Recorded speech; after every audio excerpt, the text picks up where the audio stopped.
Hi, and welcome to Long Live the Queen, where we talk about the women who made history. And by we, I mean the royal we, because it's just me. Today we're talking about Anne of France.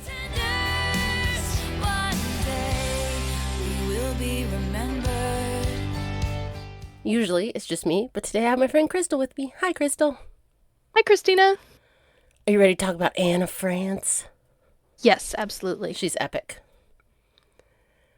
She came screaming into the world on April 3rd, 1461, under the shadowed spires of a Burgundian castle.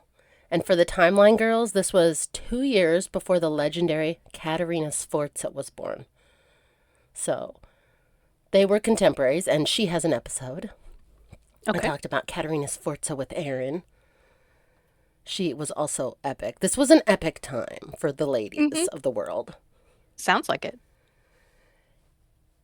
Anne's father, Prince Louis, was Dauphin of France, and he was in a hardcore feud with his father, King Charles VII.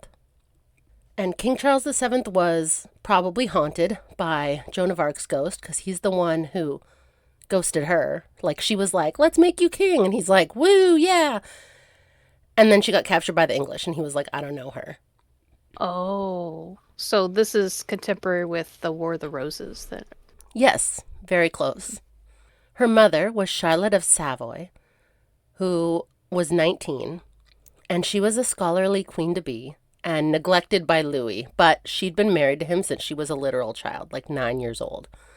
Ew. So neglect is probably the best case scenario, honestly.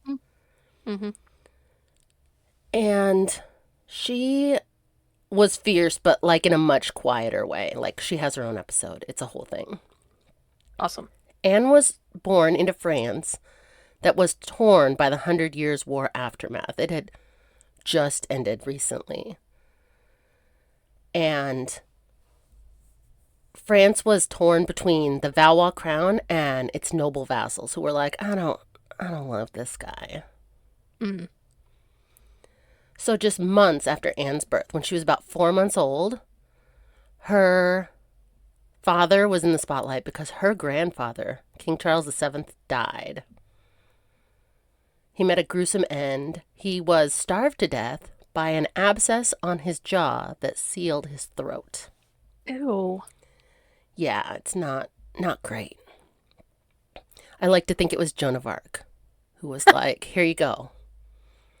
Who doesn't know me now? So the king is dead. Long live the king. And the new king is King Louis XI, the universal spider, Anne's father. Sometimes Universal spider. Yeah, sometimes he's known as the Spider King. Okay. He was very plotty.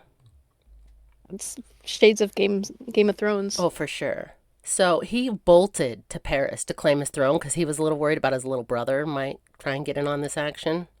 Okay. So he pieced out to Paris, leaving Charlotte and baby Anne in Burgundy to fend for themselves, to like find their own way to Paris. See. So rude, but peak King Louis XI. Kings don't wait for wives or babies. Nope. So he leaves his teenage wife and her 4-month-old baby in Burgundy so he can go be like, I'm going to go be the king, bitches. See you when I see you. Like, let me know when you get there. So thankfully, Isabella of Bourbon was there, and she was Charlotte's ally. She helped Charlotte and her baby get to Paris because this is a literal queen and a princess who have to just get from Burgundy to Paris on their own. Because better put on your walking shoes. The neglect situation, which, again, is probably best case scenario because he was much older than her and kind of a grumpy old guy. Oh. And so then baby Anne was a tiny princess in a glittering court, and she became a symbol for her father's fragile dynasty because she was a girl. So he's a king, but he doesn't have an heir.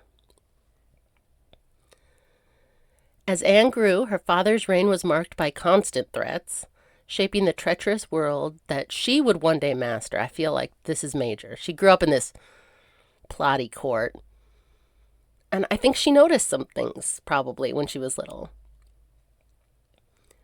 So Louis XI's crown was not secure. His feud with his father had left him paranoid, and France's Salic law meant that only a male could inherit. Okay. So without one, the throne would pass to his brother, Charles, Duke of Berry, who is Anne's problematic Uncle Charlie. That's what we're going to call him. Okay. The Spider King's brother, problematic Uncle Charlie. Charles wasn't content with being the Duke of Berry, which was a totally appropriate job for the brother of a king. Lots of king's brothers had been the Duke of Berry. It was a royal title. It's like the Duke of York now, right? Like you just assume that's a senior royal. So, but Charlie wanted the crown. He was like, this guy didn't even like my dad. I feel like I'd be a better king than my stupid brother. In 1465, when Anne was about 4, problematic Uncle Charlie joined the League of the Public Weal. And I love a snappy nickname, so I don't know, this isn't as snappy as like the Lord's Appellant, but the League of the Public Weal. It's What does ominous that even sounding. mean? I don't know. Public We wheel. hate the king. Okay. Boo, boo to the king. It changes over time. So these were all men who were loyal to the late King Charles VII and Okay. salty about his estranged son being the new king. This was like a full power shift. So I kind of picture it like a medieval Mean Girls clique, but with swords and treason and grown ass men. It's just like But we hate the king club. on Wednesdays they still wear pink. Yes, yes. To go to their we hate the king club. From They're May, what is it? The public wheel. yeah, Public wheel the club. League of the Public Wheel. League of the Public Wheel. From May to October, the League, led by problematic Uncle Charlie, rebelled, demanding power and privileges. And Louis didn't just crush them outright because he was too cunning for that. Instead, he bought them off with lands, titles, and small legal tweaks, like a CEO settling a lawsuit. He compromised, really. I mean, that's what we want in a king, right? Didn't send a whole bunch of armies to war. Didn't Right? ravage the He's countryside. like, but Yeah. what if I give you these lands and titles? So Uncle Charlie is now the Duke of Normandy and the Duke of Berry. And he's like, yeah, this is good. And he walked off thinking he'd won. He was like, I am now the Duke of Normandy. Score. But spoiler alert, he hadn't. His mismanagement of Normandy was so epic that Louis had to send in the army, and Charles had to flee to Brittany, tail between his legs. And we're going to be TBD on problematic Uncle Charlie, because he'll be back. But for now, he has fled in disgrace. He was a bad Duke of Normandy. While political battles raged, Anne's family grew, though each new sibling brought hope tinged with heartbreak. In 1464, Anne, who was then 3, welcomed a sister, Prince Joan, born April 23rd. Joan was born, what they say, malformed. They don't go into any further detail. She was born malformed, and in later life she had a hunched back that they suspected was scoliosis, but that wouldn't have been apparent at her birth, if that's what it was. And for whatever reason, they suspected that she was sterile. Okay. And so that was a dynastic disappointment in a court obsessed with male heirs, or at very least, a perfect princess. This was not that. In December 1466, Queen Charlotte 25 bore a son, finally, Prince Louis, named after his father. And the court held its breath, but the baby died the same day it was born.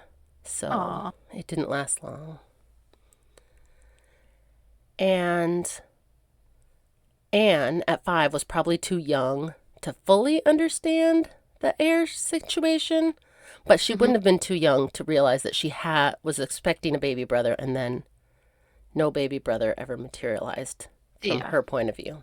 Paris in the 1460s was a city caught between medieval grit and Renaissance glamour, and Princess Anne grew up right in the middle of it. When she arrived at the capital as a baby, the court was still recovering from decades of war, famine, and rebellion. But it was also starting to look up. The royal palace wasn't a sparkling fairy tale chateau, though. It was drafty, cold, and often crawling with intrigue. But it was the center of France's fragile monarchy. And Anne is described as its precious, watchful heart. She just waits and watches and oversees. Okay. She's a very no-nonsense baby. She was raised in the shadow of Notre Dame and the looming memory of Joan of Arc and that whole her grandpa betrayed Joan of Arc situation. Mm-hmm. Like, Joan of Arc was literally at his coronation. Like, she was a big Well, deal. didn't she get him coronated? Pretty much. I mean, Yeah. she rallied the troops and they got better and he got crowned. So, Yeah. sorta. And her mother, Queen Charlotte of Savoy, saw to it that her daughters were educated like princesses and future rulers. Her mother was a bit ill and couldn't do any of the like physical activities that would be required of a queen. She couldn't go out and do functions and whatnot. So Okay. she basically just built a kick-ass library and trained all her sisters and her daughters into how to be smart ladies. I like it. While the boys trained in arms and Latin, Anne learned to read in both French and Latin. She studied scripture, history, and politics, and she was taught how to command a room with both silence and speech. Her tutors were chosen for their intellect, not just their pedigree, and she soaked it all in. So you were saying before we started, she looks like a Yeah. no-nonsense lady. That Yeah. is how she was raised. Okay. That was her silencing a room with no words, Yeah. No, yeah, I'm silenced even looking at her picture. right? But it wasn't just books and tutors. She learned courtly manners from watching her mother navigate the palace with icy grace. And she saw who bowed to whom, who lingered too long in conversation, and who smiled but also plotted because no one's paying attention to the princess. So she sees things maybe that other people don't see. She's just a girl. She doesn't count. Right? She probably won't remember anyways. Girls' brains are different. And she watched her father from afar because he wasn't super involved. Louis the Hmm. 11th, the cunning Spider King, rarely warm but always watching. He was clever. He was an asshole, but he was clever. Hmm. He didn't dote on his daughters. He didn't dismiss them either, though. And Anne was clever and composed and quickly earned his grudging respect. Even as a child, she understood that affection wasn't the coin of court life, power was. Okay. They didn't have to like you. You just had to have enough power to shut it down, Yeah. which was kind of her dad's whole vibe. He gave you just enough rope to hang yourself with, and then he sent in the army. Hmm. She had a small circle of playmates, mostly noble children, sent to court for education and alliances. But Anne, the king's daughter, always stood apart. She was never just one of the girls. She was the girl. She was the oldest daughter of the King of France. Okay. And her and her sister Joan shared a nursery and nannies, but they were treated very differently. Anne was bright and commanding. Joan, physically frail and deemed unmarriageable, and she was pitied. Anne would later fight for Joan's dignity, but as a child, she learned how quickly value was assigned or stripped based on appearance and ability.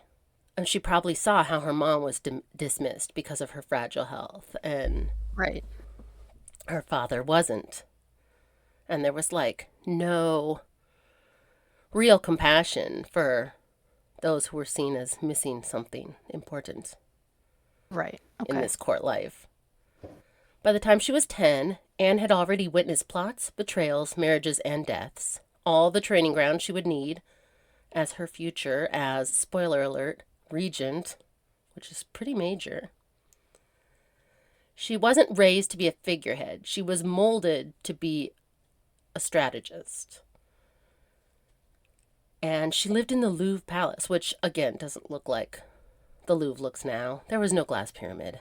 It was a Oh. drafty castle where they just lived. Anne's mother, Queen Charlotte of Savoy, was a quiet woman, bookish, devout, and often in poor health.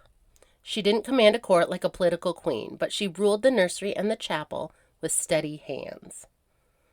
while King Louis XI spun his webs in the halls of power.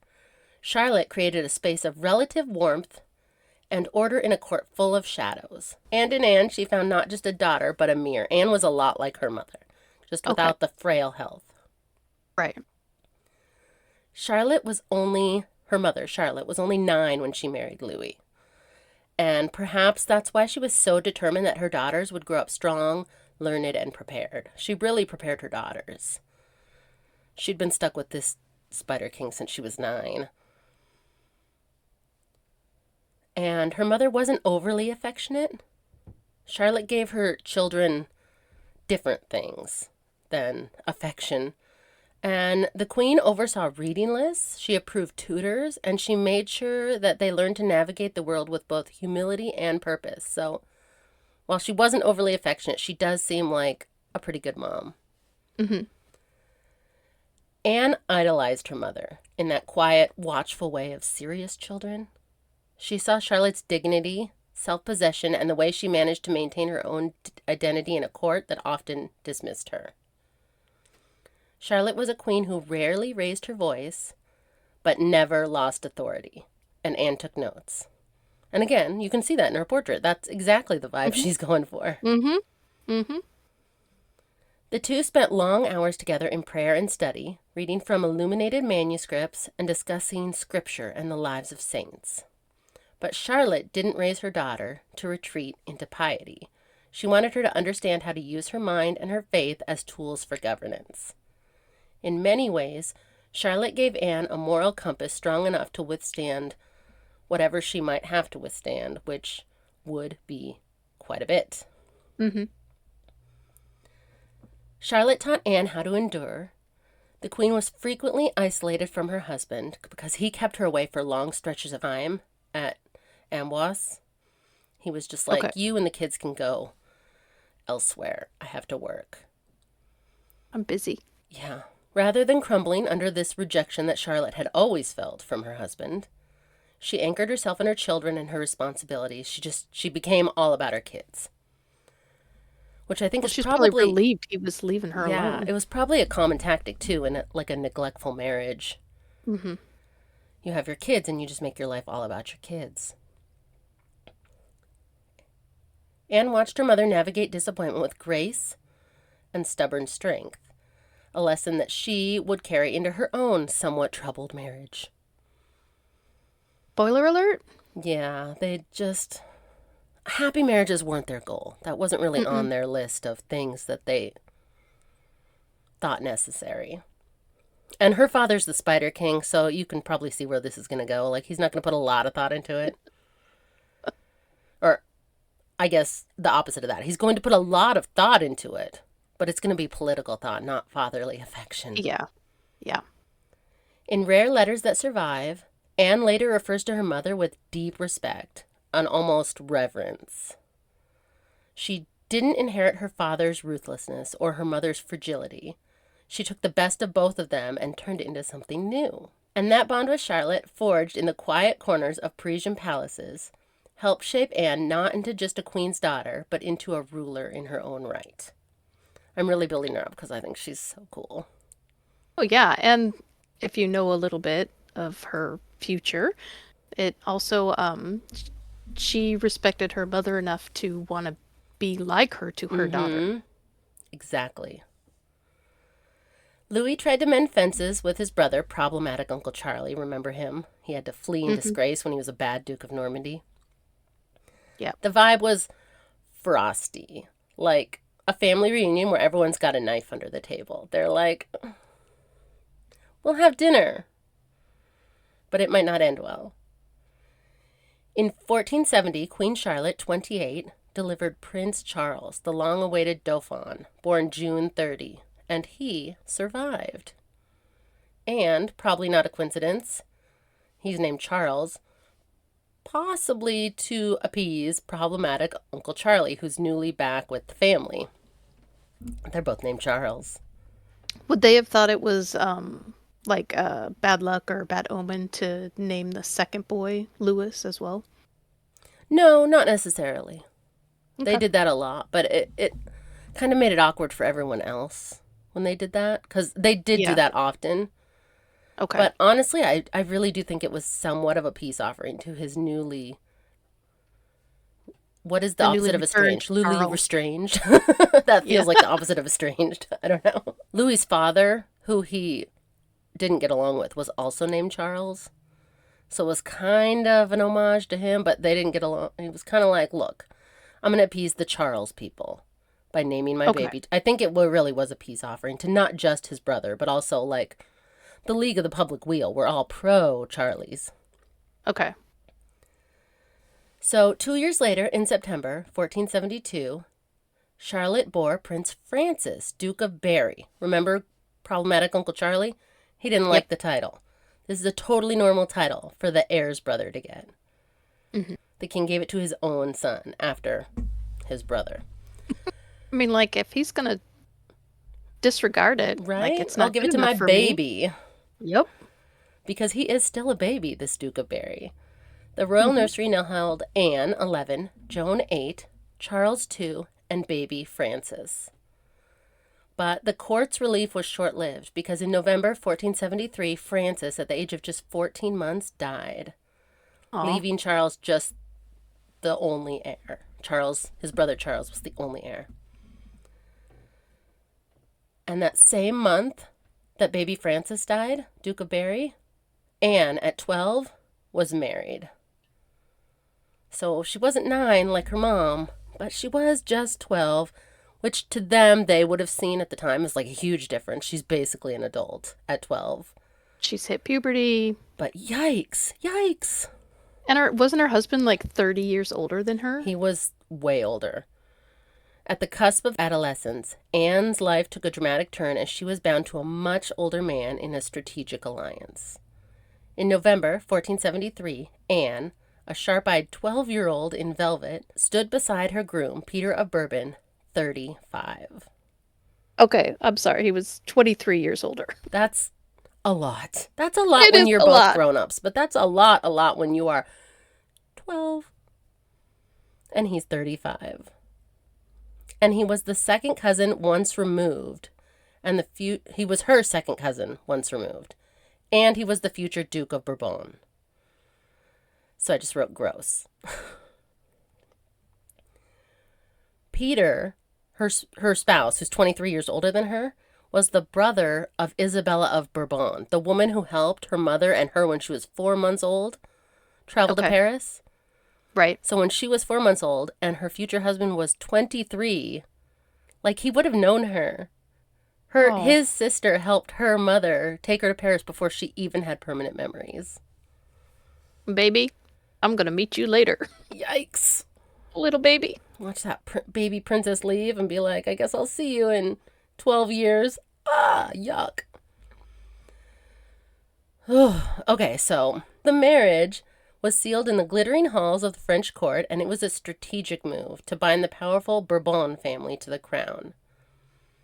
Anne was barely past doll's age, and she was now a duchess in waiting. Her childhood was traded for a man old enough to be her father. Well, he was technically younger than her father because her father was also a creepy old man who married a child. Mm-hmm. This man could have been having children easily at 23 when she was born. Mm-hmm. So Anne adjusted to her new role similarly to the way her mother had probably trained her to, which is so sad. This is just like generational trauma, I feel like. Yeah. And her sister's betrothal revealed the ruthless dynastic games that shaped their lives. Okay, get ready for this. You're about to No, really hate the Spider King. no, I know what you're gonna say. Yeah. Louis arranged Joan's betrothal to Louis, Duke of Orleans, who was 11. And he was the first prince of the blood. So, after Uncle Charlie would have been the first prince of the blood. After he died, the next one was this young man. And they promised him 9-year-old Joan to neutralize the Orleans line because she was suspected sterile. And he didn't like that branch of the royal family, so he was like, here's my sterile daughter. Enjoy making heirs. What an asshole. Yeah. I hate him. He is mean. Universal Spider King What- indeed. What's the name of a gift that you give that's not really a gift? Like a white elephant? Like Oh. a that because like in the Thai kings would give people a white elephant and you're like, "Oh, thanks. What am I supposed to do with this?" I mean, yeah. This was. Can you imagine using your disabled daughter as a punishment to like end someone's family line just because you hate I them? Man, Joan must have had the smallest self-esteem. Just I mean, she is a literal saint. So, is she? yeah. Well, good for her. Yeah. She's a literal Catholic saint. She'll have an episode coming up, and it'll be about Saint Okay. Joan. Because, Lord, that woman put up with a lot. He did. Like, son of a. So, Saint Joan. So, her marriage was finalized in 1476 when she was 12. And that'll set the stage for her drama that we'll unpack in a following episode.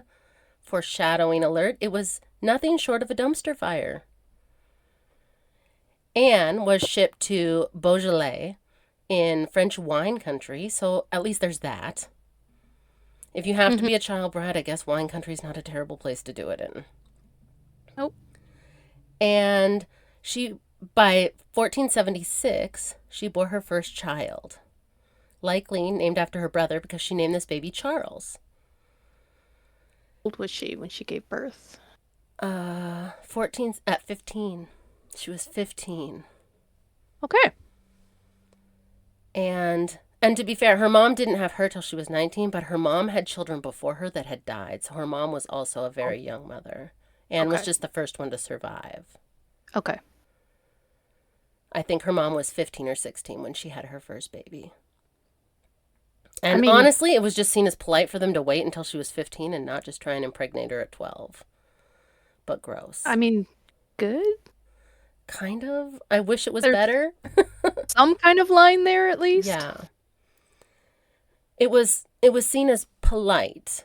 Polite husbands, decent men, someone who you'd be like, "Oh, you have a good husband." It was seen as polite for them to wait until their wives were at least close to full grown before impregnating them. That was the bar. The bars in hell. Yes. Yeah, it's maddeningly low.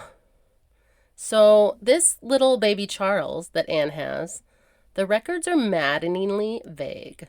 No birth date, not much information at all, just a hint of a death date in the somewhat near future. Aw. So, we'll talk about that because that was actually an event that is actually Okay. kind of only suspected because he could have just died young and this could all be made up because there's, like I said, maddeningly vague. Interesting. So, we'll get back to him. He may or may not still be around. Years later, a cascade of losses propelled Anne into a role that would define her legacy as one of France's greatest leaders. In August 1483, Louis XI, 60, died after years of apoplexy and paranoia, and his body broken by strokes. The Spider King is no more. The king is dead. Long live the king. That sounds about right for someone who's paranoid, you know? Right?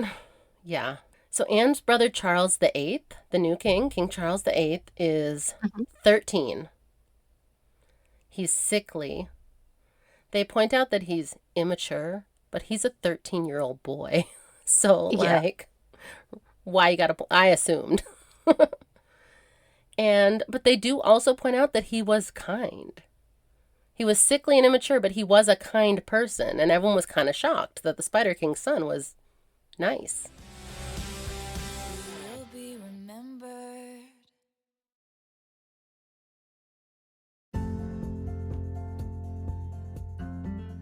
Thanks for listening.